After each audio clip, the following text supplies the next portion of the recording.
What's up, guys? It's another Who the Heck Are We episode. Clara Manzano here again, and our distinguished guest for this edition is none other than Camille Rodriguez or Cam Rodriguez.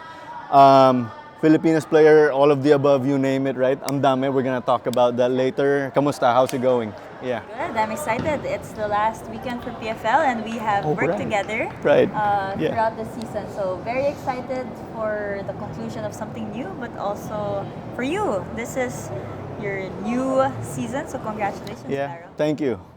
Just found a way to revive the podcast, right? Especially with the PFL on again. Things got busy as of late, but yeah, found a way.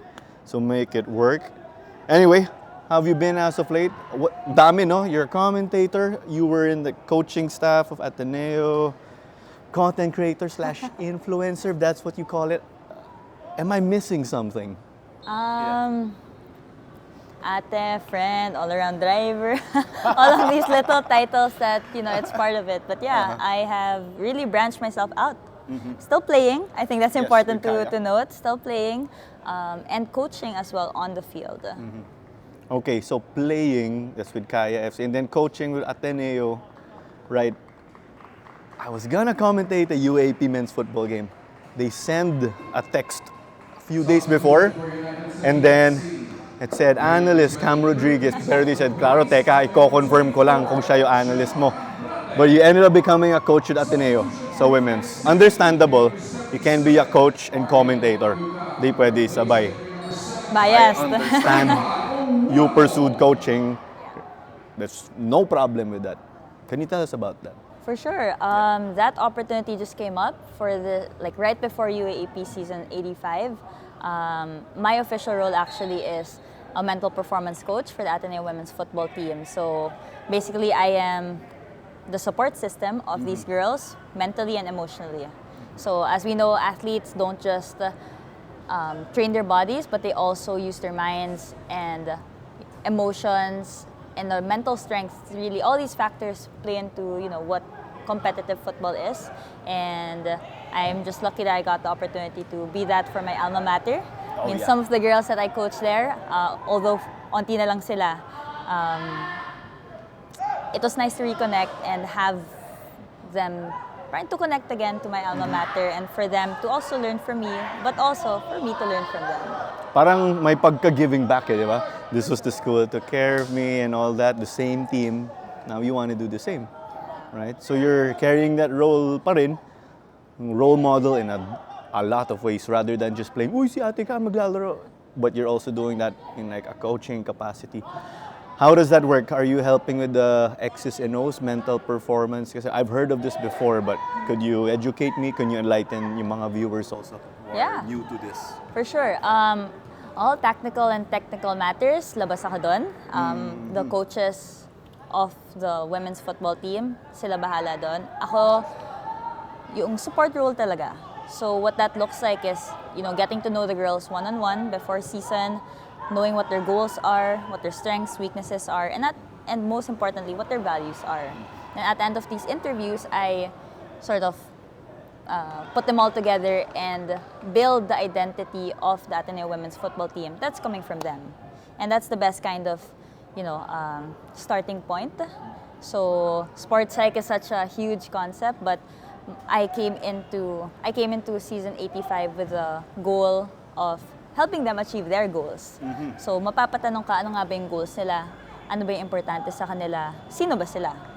And those questions allowed me to identify that their goal really is, and I'm proud to share that their goal is to improve from last season's rankings. Yeah. And so last season they were 5th, and then now they did the super cool achievement of going 1 rank higher, which is very earned, hard earned. They got their first win after like 6 years, if I'm not mistaken. Also, yeah. A draw, so they got that and even more. Kaya, and something I want to highlight also is that football isn't, an overnight success thing. Yeah. Football highlights that the journey is a process. So I sort of take a coaching role but also mentorship role. So I take more of a mentorship role with them, grounded in what I know with sports psychology and grounded with the learnings that I've had with the mental performance coach that we also had in the national team. So all of these things really just tie into me supporting them through and them having someone to lean on, especially when emotions get high or when they go through adversity during the season. Yeah. Kasi you can't clap your hands. Oh, champion na tayo next season, right? I mean, at one performance or one slot up is a big deal already, right? And then you build on it, parang baby steps or one step at a time. So with mentorship, paano yan? Do you go one-on-one with the players and then you talk to them just to make sure they're in the right shape mentally? Because mental health, something na overlooked in, right? Maybe decades, years. So is that exactly what you do? Talking to them one-on-one? Yeah. So I work with the team as a group. I meet with them before games, but my line is always open to them in case they want to talk to me personally. But in certain parts of the season, I also do check-ins with them. So exactly what you just said, parang one-on-one. Okay. Kamustahan, talagang ganun. I actually call my sessions, kamustahan sessions. Tapos, which is good kasi hindi sila sanay na may nangangamusta sa kanila mentally and emotionally. But really, in the season, wala ka na masyadong maiiba sa tactics and technique eh. So, my role becomes all the more pronounced because I get to check in where their headspace is at. And yun, very workable pa and something that you could support them even more. Really Kasi grateful. parang with mental health, as on its own, kasi sometimes people feel no one can help me here, di ba? But the fact someone says, "Are you okay?" That's a big deal already, right? Sometimes someone approaches them. That can help go a long way already, right? But I remember, I think I covered some games, or there were some games where you were coaching, then I commentated some games after. You're not doing the X's and O's, pero nandun ka. You're in the technical area, right? So, curious, you're not coaching X's and O's, what are you doing there? Yeah, if I was mic'd up, you would hear me say, kaya mo yan, just get it back. Really just encouraging words because they hear enough corrections from the coaches. So my role, again, translates to like a mentorship, an ate na that positive force na pag pagod na sila, go lang, ako yung mag-encourage sa'yo. And that sort of small habits, small words of encouragement builds din eh. I believe that positive builds on positive. So it helps them see that, okay, let me support my teammates also and encourage them. Kahit pagod na ako, sige, i-encourage ko pa rin sila. Or kahit pagod na ako, gagalingan ko pa kasi gusto kong tulungan yung teammate ko. And like what you said earlier, it's not an overnight success. Real success doesn't happen overnight. Real success is gradual. So that's what I hope to do with the Ateneo women's football team. It's a journey, and I'm happy to be with them. So, you're their mindset pa rin. You're telling them things to just tell them to stay positive. Oo, remind lang. Your players. Yeah. Okay. Lalo na kung may nakikita ako na body language. Mababasa mo kasi body language like they're feeling pretty down or maybe they conceded a goal or na-beat sila tapos that led to a goal or a beat or an attempt that shook the team. So you really have to remind them to quickly snap out of it because again, football is made up of 1,000 moments and it really is about focusing on the present one. So, this is new, Madalas, uy, dito ka dapat X's and O's, right? Go here, go there, stop this person. But this one is another approach, right? I hope we see more of it in Philippine football, of course. Okay, so we're done with like the mental performance coach aspect. Yung player, we spoke about it na when you guessed it last time, right? And then you're gonna have the upcoming Women's League and all. Now, Which is very big. malapit na, right? That's big. Another hat, commentating. You're doing it here, right? We're actually doing this in the PFL before our game. This is our warm-up actually before we actually commentate. True. Yeah. Yeah. How's that whole commentating journey? And as a former player, you're the analyst. You're telling us what's happening, not behind the scenes, but that deeper dive. How was the whole experience? No? You're about to finish your first full season. Oh my gosh. an Like, analyst. parang kinilig ako when you said na first full season. It's a kasi big deal. it's a big deal. And, to have the platform of the highest top tier, football league here in the country, is a big deal. And I feel grateful na sina Sedel, Iko, gave me that opportunity. Sir Dennis, shout out to the boss. Yeah. They gave me the opportunity and the trust to be able to be that voice for, Filipino footballers. And natuwa ko kasi people who I haven't seen and would connect recently, they would tell me like, Cam, I enjoy your commentating videos, na parang, you're so funny, or grabe yung mga reaction mo, and then yung mga ganun lang. So it means that it translates to them, it speaks to them. And to me, at the start, I felt very nervous. Nervous, that's normal. I mean, I remember studying my footage I remember studying my commentary at the start, and I would cringe because I was like, oh my gosh, I remember what I felt in this moment. This is what I should have said. Nabulol ako. Hindi ko alam kung ano yung pinagsasabi ko dito. I was rambling. But, with the help of you and my partners, sina Jing, Sedel, you helped me to really set into my role and, be firm in it. And just highlight na yung dala ko dito sa PFL ay ang player's perspective.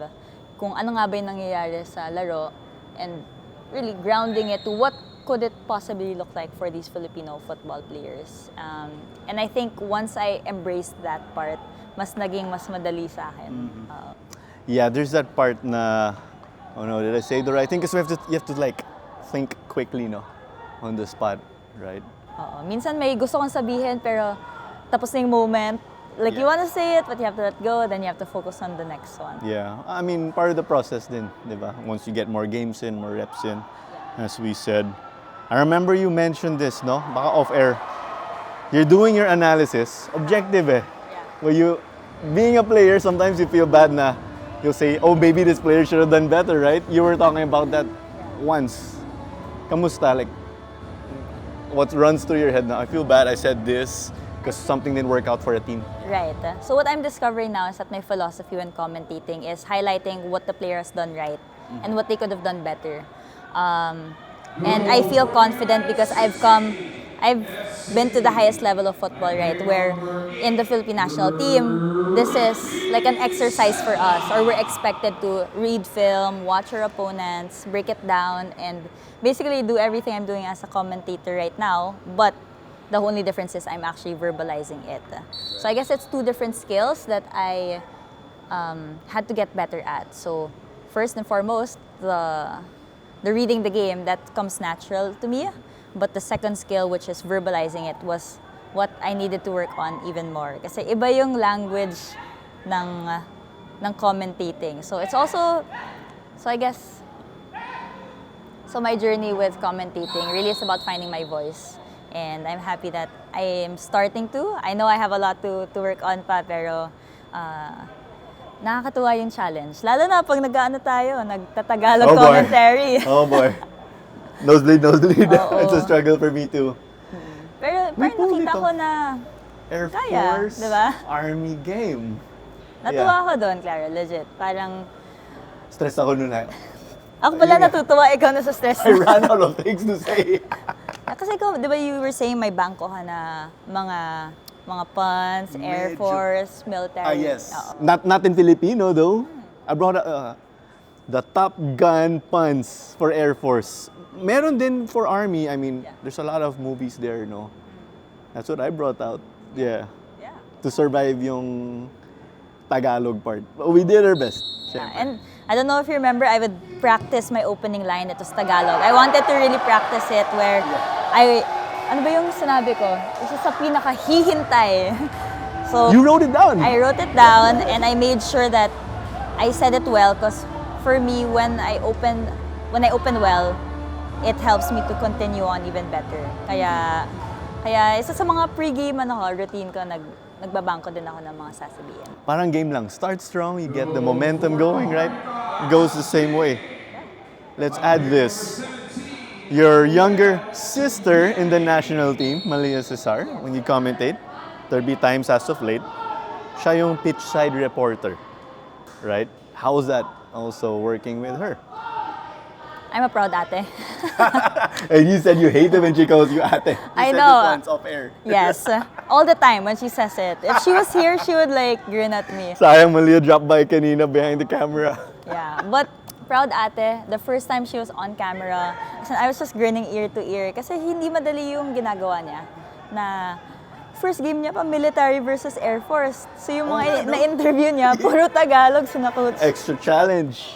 Yeah. Pero natuwa ako sa kanya kasi yung approach niya to this whole experience. Like, she's only here for vacation, but she really wanted to immerse in the football culture. And basically what I was able to do with her is that, you know, really immerse her to coaching, playing, commentating, and I really appreciate I really appreciate her intention of wanting to embrace the Philippine culture and Philippine language din. Yeah.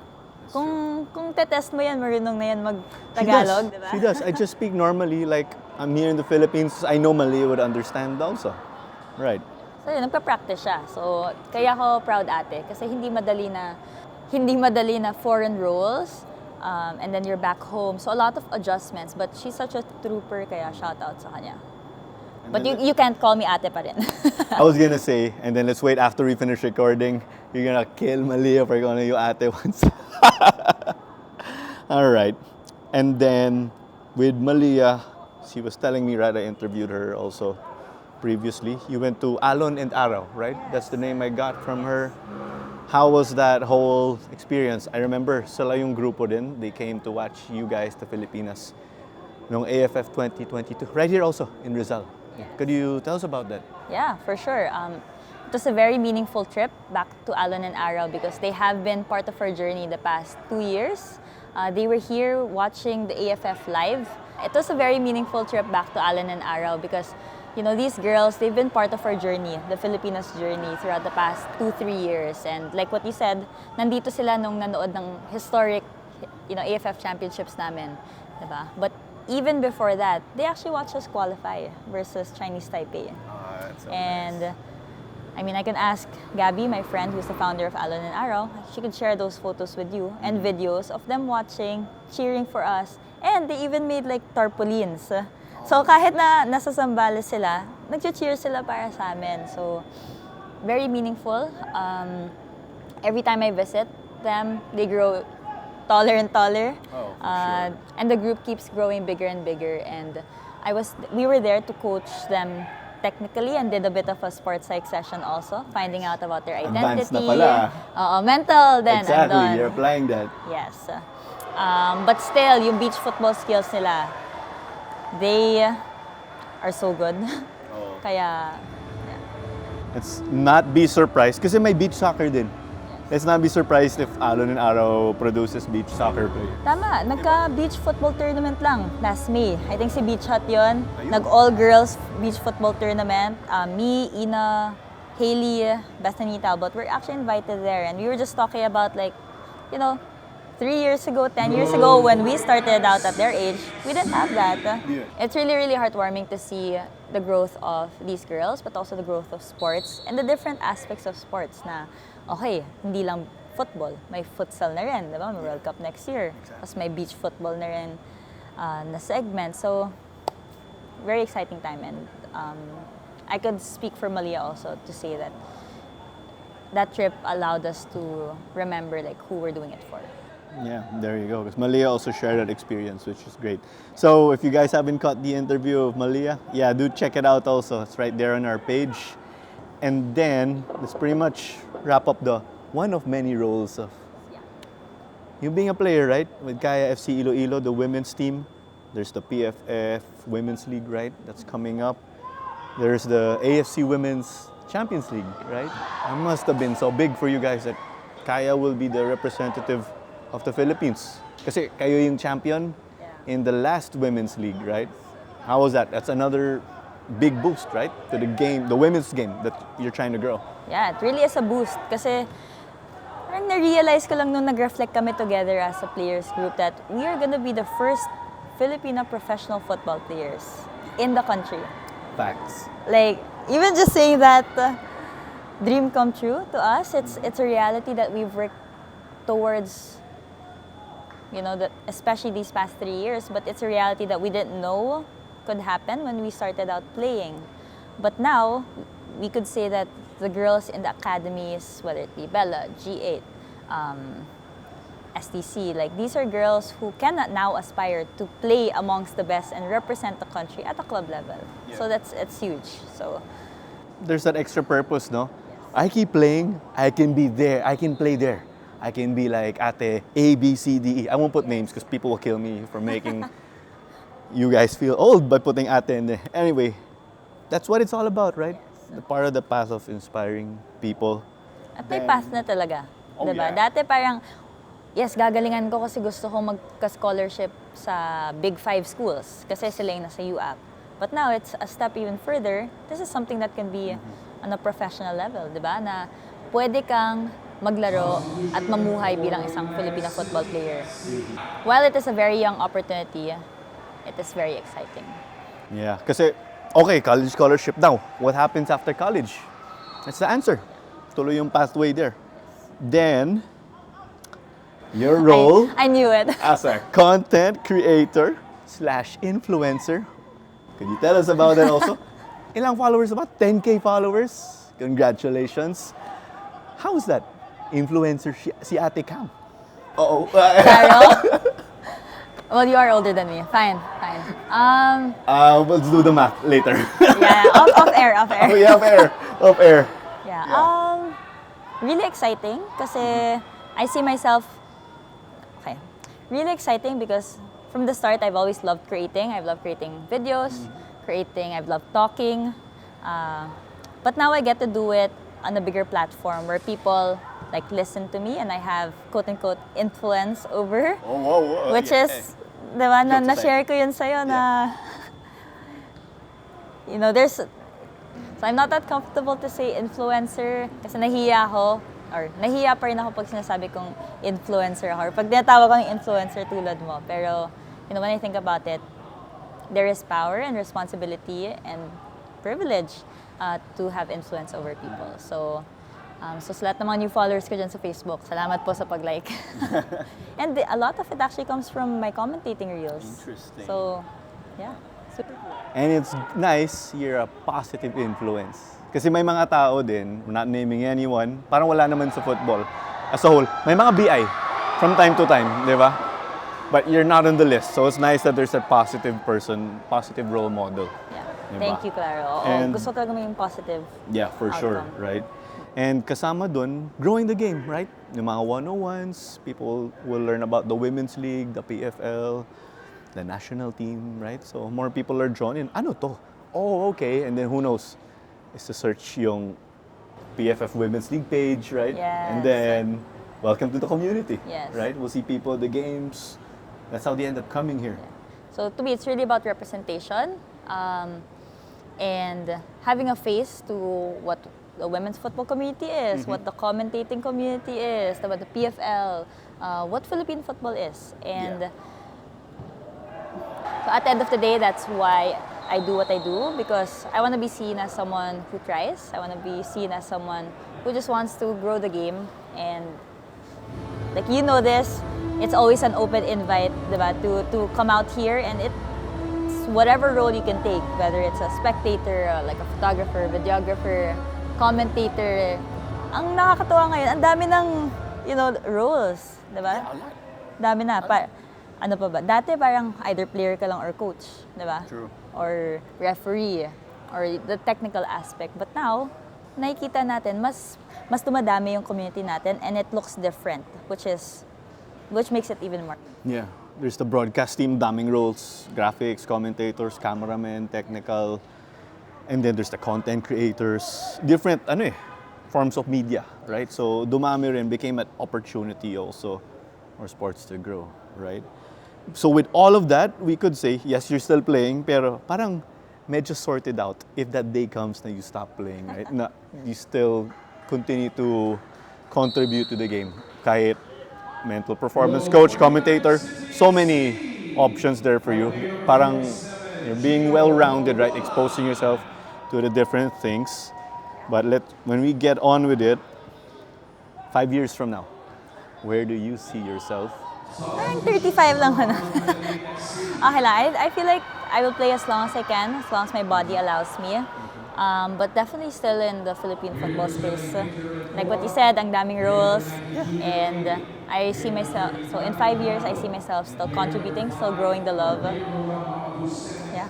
So much work to be done. You also answered the next, how many more years do you have left in the tank as a player? You answered it na. So I think you're solved. Ask my knees, my back, my... Yes.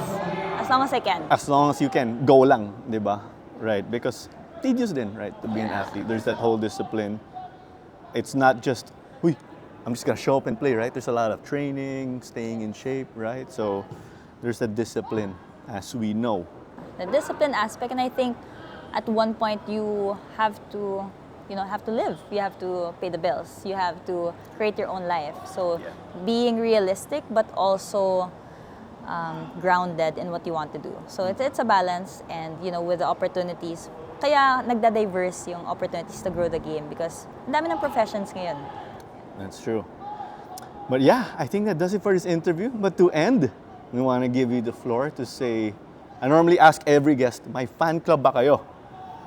Answer here is yes. With your community, I want to give you the chance to greet your family, My friends, community. supporters. Ayun! Oh, that's the pun? That's what you call them? Unofficially. Unofficially. Joke lang, hindi. Okay. Ngayon lang naisip ko. I think they're gonna push for it now. Eh. Huli ka. It's recorded. But we want to give you the floor, of course, for you to thank them. Give them a shout out. Yeah, for sure. Here or there. Yeah, it's been such a great journey, and I've been enjoying every step of the way, and I can't wait to continue to walk this path. And yung pinaka nakaka-excite dito, ang dami ko ng kasama at marami pa ang pwedeng sumama. So sa mga nakakasama ko ngayon sa Philippine football journey, maraming salamat. Claro, maraming salamat na lagi mong hina-highlight yung kwento ng Filipina athlete. Kwento ko, kwento ng mga kasama ko. This is why I do what I do, which is many things.